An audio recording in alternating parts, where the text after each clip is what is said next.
Kelompok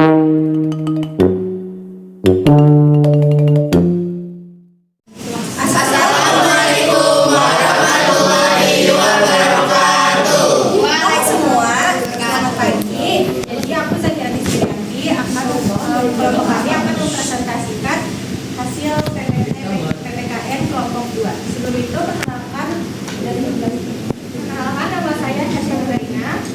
Perkenalkan, nama saya Marta Aulia. Nama saya Rania Amifah Kusumawardani. Nama saya Roberto Wisnu Panjaitan. Nama saya Fena Prameswari. Nama saya Rahena Raisa. Nama saya Alicia Garamadani. Nama saya Laura Takaranyama. Nama saya Anis Beseta. Nama saya Raffi Teresa Putra. Oke, selanjutnya kita akan membacakan slide nomor 3. Kalian bisa membuka di grup kalau mau baca. Kalau yang nggak mau masih dibuka, tapi dengerin aja. Slide 3 akan dibacakan oleh Rachel. Puji syukur kami panjatkan kehadiran Tuhan Yang Maha Esa bahwa dengan rahmat dan ridho-Nya petis dapat menyelesaikan PPT yang berjudul menjuai Pancasila dalam tindakan.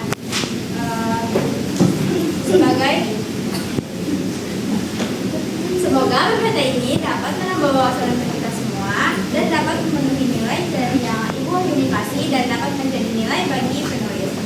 Kami sebagai penulis menyadari bahwa PPT tersebut masih banyak kurangnya, maka dari itu kami menerima kritik dan saran bagi pembaca untuk perbaikan di masa yang akan datang.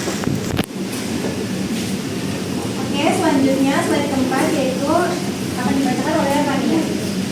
Bagi permulaan, kita mempunyai Pancasila ke-1. Pancasila ke-1 itu berbunyi Tuhanan Yang Maha Esa, di mana memiliki makna yang terkandung dalam Pancasila adalah pengakuan dari seluruh bangsa Indonesia tentang adanya Tuhan Yang Maha Esa sebagai pencipta alam semesta dan segala yang ada di dalamnya. Lalu, setiap sila itu punya ada penyimpanannya. Dalam hal ini, kita punya ada kasus penistaan agama yang pernah menghebohkan publik. Dia dinyatakan bersalah akibat dia melibatkan agama yang tidak benar, memimpin sekte di kerajaan Tuhan yang telah dinyatakan sesat. Kepada anggota sekte-nya, dia memperkenalkan agama baru yang ia sebut Salamullah. Agama ini merupakan penyimpangan dari semua agama, penyatuan dari semua agama yang ia pelajari. Beberapa ajaran Salamullah diantaranya sholat dibolehkan dalam dua bahasa, halal kembali, mengadakan ritual pencucian diri seperti menggunduli kepala, membakar tubuh dan lain-lain. Pada tahun 2006, dia divonis bersalah melakukan penodaan agama dan hukum 2 tahun penjara. Selanjutnya slide 5 akan dibacakan oleh Anis. Solusi, ada dua alternatif. Pertama, jalur hukum, yakni melalui supremasi hukum, yakni mengikat pelakunya dengan KUHP dan Undang-Undang ITE nomor 19 tahun 2016. Namun jalur hukum ini hanya sifatnya soft, kadang malah membuat kota antar umat beragama semakin lebar. Kedua, melalui jalan damai, disinilah peranan tokoh masyarakat dan ormas untuk saling memahami bahwa kita hidup di ruang bersama, yakni ruang kebangsaan. Selanjutnya slide 6 dan 7 akan dibacakan oleh Aurora. Selanjutnya ada Pancasila sila kedua, yaitu kemanusiaan yang adil dan beradab. Adalah prinsip yang menekankan pentingnya menghargai dan memperlakukan semua orang dengan adil dan beradab, tanpa memandang latar belakang orang tersebut.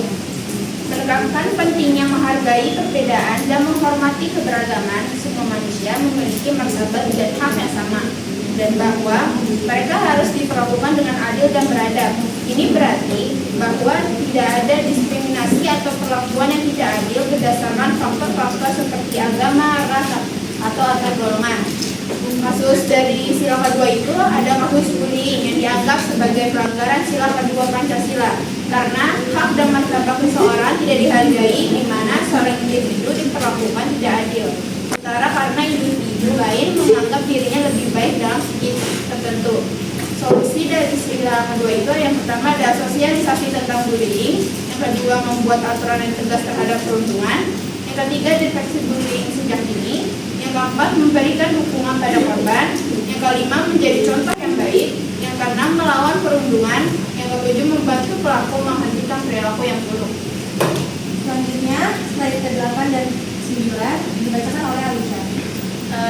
ketiga yaitu Pancasila ketiga, yaitu Persatuan Indonesia.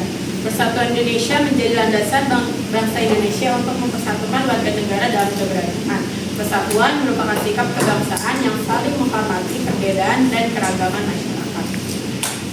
Kemudian kasus dari Pancasila ketiga yaitu salah satunya tawuran antar pelajar.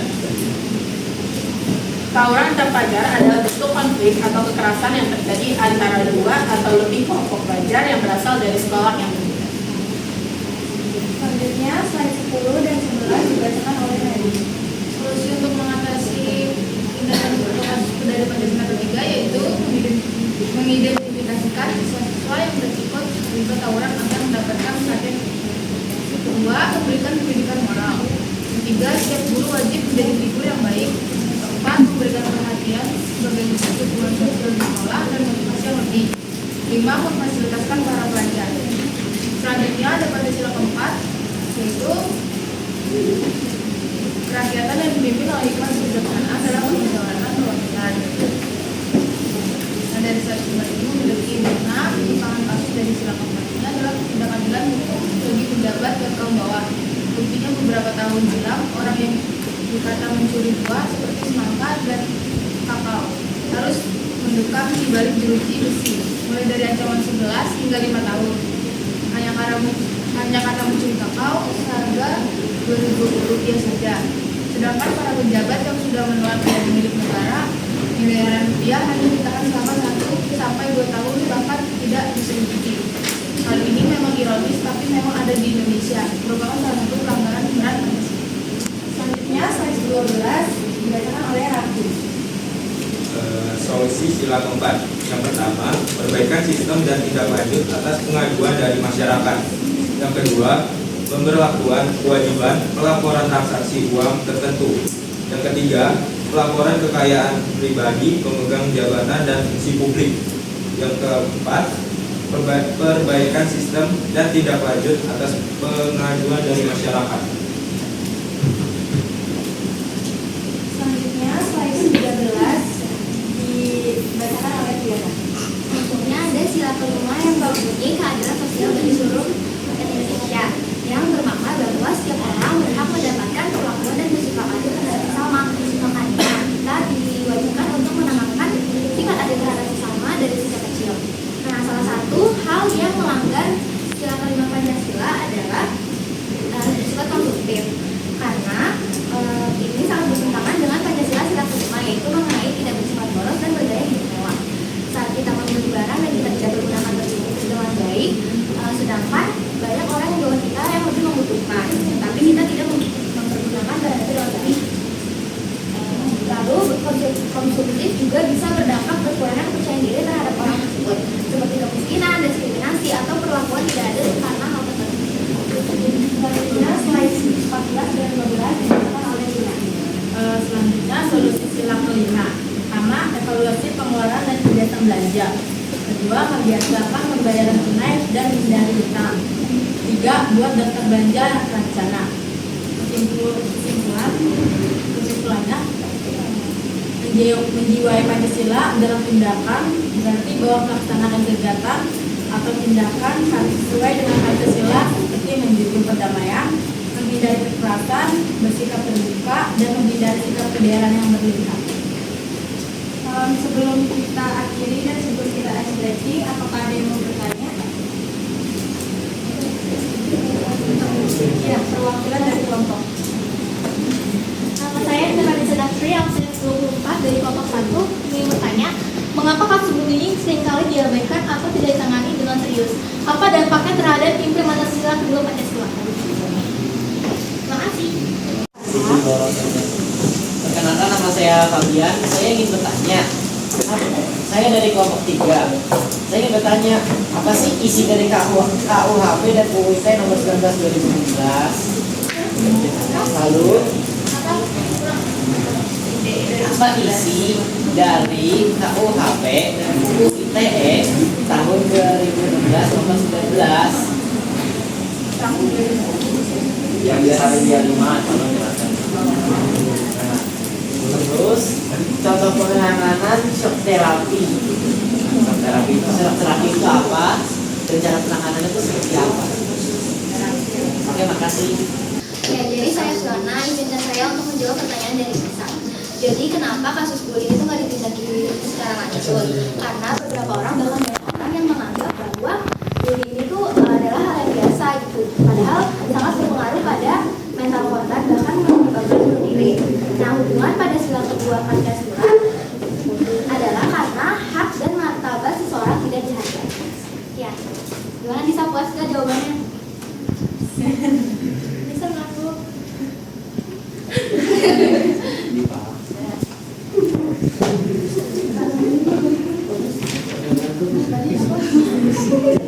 Oh iya, isi dari itu ya.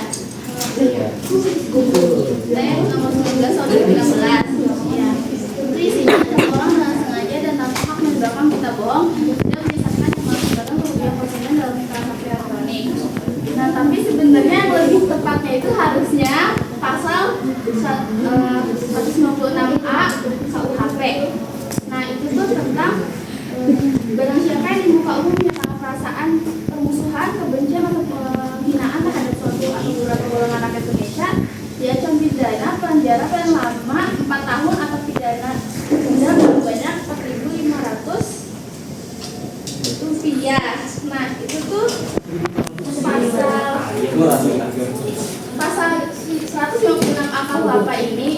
KUHP ini menjadi pasal yang digunakan untuk mendakwa pihak-pihak yang terlibat dalam aliran sesat dengan ancaman pidana maksimal 5 tahun.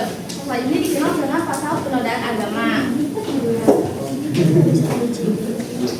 Terus tadi nanya juga kan soal contoh shock terapi dan penanganannya. Sebenarnya shock terapi ini hanya sifatnya itu memberikan efek jerah aja, memberikan efek jerah dari kasus sila pertama ini, yaitu kasus penodaan nista narima. Nah, cara penanganannya itu kita bisa sebenarnya bisa alternatif pengobatan ke dokter, bisa kayak kumpul bisa cerita-cerita ke teman terdekat. Itu shock terapi itu tergantung dari masing-masing kita sendiri mau